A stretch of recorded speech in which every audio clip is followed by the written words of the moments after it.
a very simple document called le Pacte du Logiciel Libre, the Freedom Software Pact, which I have very roughly translated here. But I will perfect this translation, and I encourage you, if you're interested, to send me an email so I can give you the latest translated version. Maybe we will put it online on Candida FR, which would be quite logical at some point. So this is a very simple text saying, I'm aware that the free software actors' work is essential for freedom, sharing of knowledge, bringing the digital gap, digital divide. It's an opportunity for the public, the technological independence, and the competitiveness of France and Europe. We spend like 200 hours, and it's not a metaphor, 200 hours redacting this very, very simple document. Every word was weighted more than 10 times. We put words for every possible political sensitivity. It begins with le travail, the work, which was one of the main themes of Nicolas Sarkozy's campaign. It ends the first sentence with competitiveness of French, which are very right-wing oriented words. And then you have the sharing of knowledge, the bridging of digital gap. Yeah, we put things for everyone, trying to make as exhaustive as you can be portrait of what is free software. So I'm aware of this. I'm aware that free software is a common to protect and develop, and that it depends on the rights for another, blah, blah, blah. The nature of free software. So we can be sure that people know what a free software is. And there, I commit myself to encourage administration, public places, and local governments to develop and use in priority free software and open standards, and, which is also quite interesting to us, defend the free software authors and users' rights, for instance, by asking the modification of any legal text endangering those rights, and by opposing to any new law project that would go into this direction. Yeah. Okay, so I read the thing. I didn't want to do it. But, so this is very simple text, a kind of foot in the door, and we made the candidates to sign this text. During the campaign, a candidate is almost willing to sign anything that might, of course, help him to get elected. And this is very useful to us. So what we did is to build a collaborative tool where you could register as a volunteer to put into our database the name of the candidates in your region, in your area, to say, okay, I contacted this one said he will not sign, this one said he will sign, etc., etc.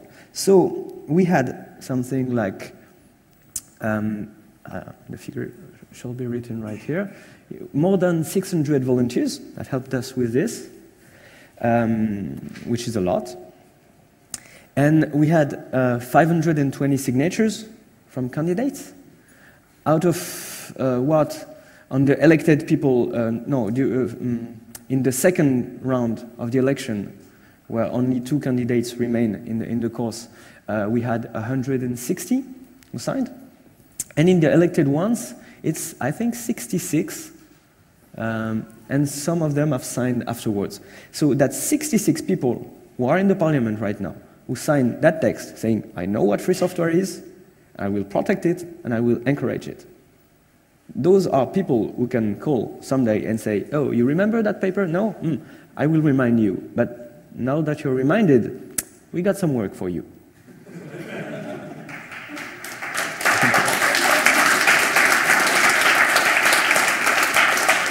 So, 66 might not look like a lot out of 577 on a real democratic experimental test case. It would be like 10% or something. But remember what I told you about eucd.info. We had 8 people, and 8 people did for us everything we had to do in the parliament. So 66 compared to 8 might be a lot. I will pass on the details of the political situation of France now, which makes that the parliament is becoming kind of useless, and that's kind of depressing and another story. But okay, we did this and now have clearly identified people in the parliament that we might use for our purposes. And yeah, I think it was quite successful too. Yeah, one funny thing we did is to make web buttons. The candidates could put on their website saying, yeah, I signed the pact. the marketing side. So, which is funny is that we began by making the white one, and then we were thinking, oh, maybe we can make a blue one for the right-wing people because their color is blue, so it will fit nicely on their website. Yeah, sure. And let's make a pink one for the socialist one whose color is pink. Yeah, sure. And an orange one for the center. Yeah, and a green one. Yeah, and a red one for the communists. Yeah, it's so funny. And for the fascists, let's do a blue, white, and red. No. Yeah, good idea. And we did this, and we had much fun. And it was, it's ugly. It's another flag. And it was one of the ones that was most taken and put on websites. Like people from the center and all, and yeah, choose this one. Okay, so this is it for the campaigns themselves, and yeah, we were on UCD Info. We were up to 3% full time. What I didn't tell you yet, between 1 to 3% full time for 3 years. Candida FR took us like, I don't know, 3 or 4 months to I would say 3 persons. Stop DRM was quite intense for many of us too. So we spent quite some time and learned quite some interesting things.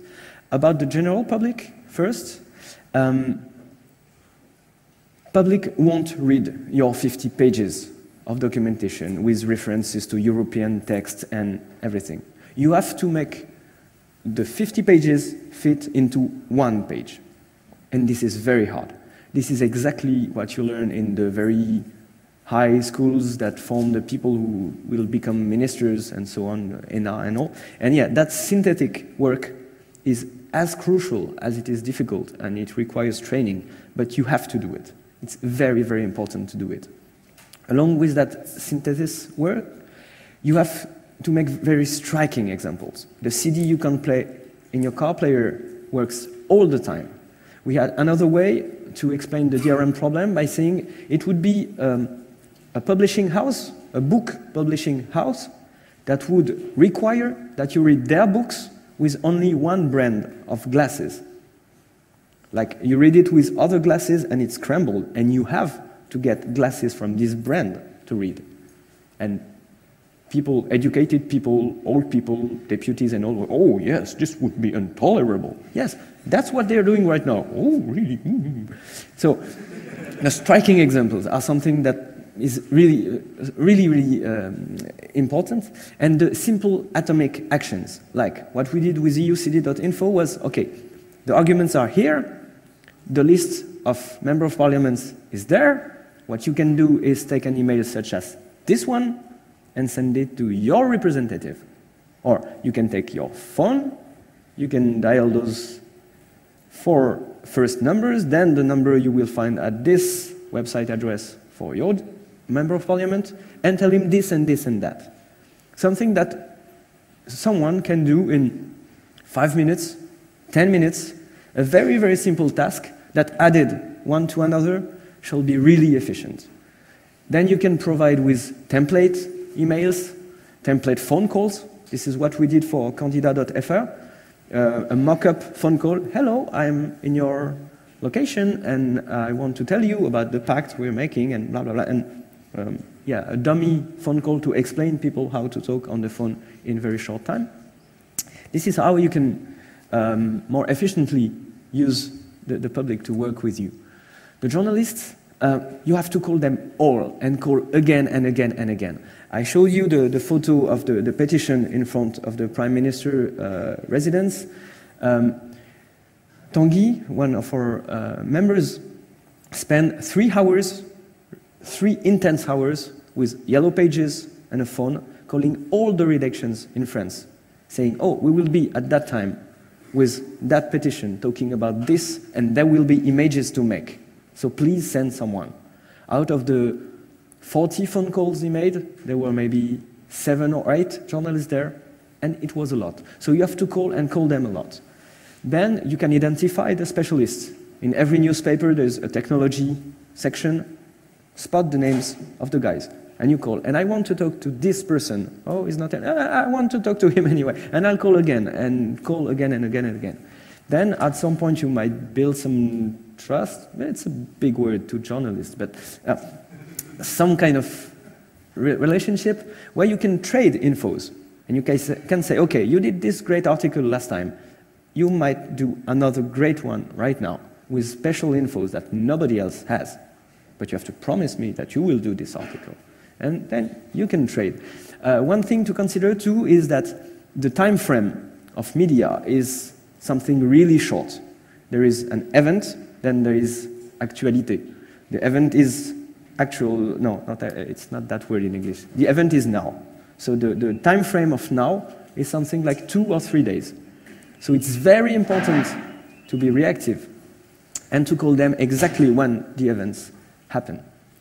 Then we got the politicians. Most important of all, they want to get re-elected. Everything else, it's kind of secondary, you know. So, knowing this, you can talk to them nicely. You can make them understand that you are one of the people that might vote for them, that you know many people that might work for them, you know, the internet and all. And that you might be as angry as to tell many different people why they should or not vote for this person. And you would be amazed to see how it works, more than any other argument. Another sad thing is that there is a real lack of expertise among the political people. No, you shouldn't applaud this. This is really sad. I mean, but this is honest. This is a honest lack of expertise. When you call them and they say, oh, there is this law about the DRM, oh, but I don't know anything about computers. No. Listen, it's not about computers. It's about the right to read. It's about, oh, the right to read? Interesting. Yeah, the right to read, you know, with computers and so on. And being pedagogue, being nice, using quite polite arguments, sending nicely done documents, you can really help them. And when they feel helped, then they will trust you. And sometimes they will even call you back and ask you for information later. So with your expertise, you can really build a trust, not trust, but a real privileged relationship with the politicians by helping them and giving them info. Then the two tools beside the expertise, you get to influence them. There is the carrot and the stick. Carrots are expensive nowadays. We're not Vivendi Universal, we're not Apple Corporation of America, so we don't have much carrots, which leaves us with the stick. So we all know ninja and kung fu movies, you know, that you can make it turn around your head like this very impressively, and the opponent will be, oh okay, bye. So this is basically what we did. You know, wave the stick around your head faster and faster. And the stick in many ways is saying to them, oh, so you don't agree to vote for this? You don't agree to pass this amendment? I'm sorry, but we are just about to make a press release. So we'll be forced to put your name into it. Oh, that's a shame. Oh, no, wait. And honestly, we were amazed by hearing those people saying, oh, no, it's impossible, completely impossible that we pass those things. Okay, we'll do a press release. Oh, no, wait. There might be a way. So they don't like it. They don't like it at all. And yeah, you can play with this. I mean, it's menacing, it's not very nice, but when you see what they do on the other side, I think it's very nice, actually.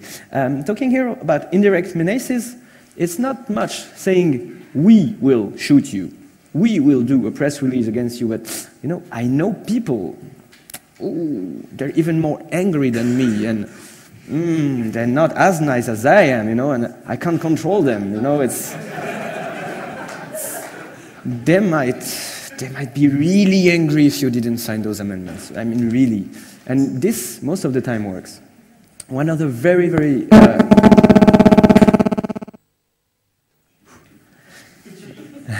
cheese. No, I didn't say cheese this time. Well, one other very, very important and impressive thing is the effect of the other guy. Like, you might be as rational as you want, with as many arguments as you have, explaining how difficult and complex and important is the problem. Person will be, yeah, right. And then you say, oh, you know, this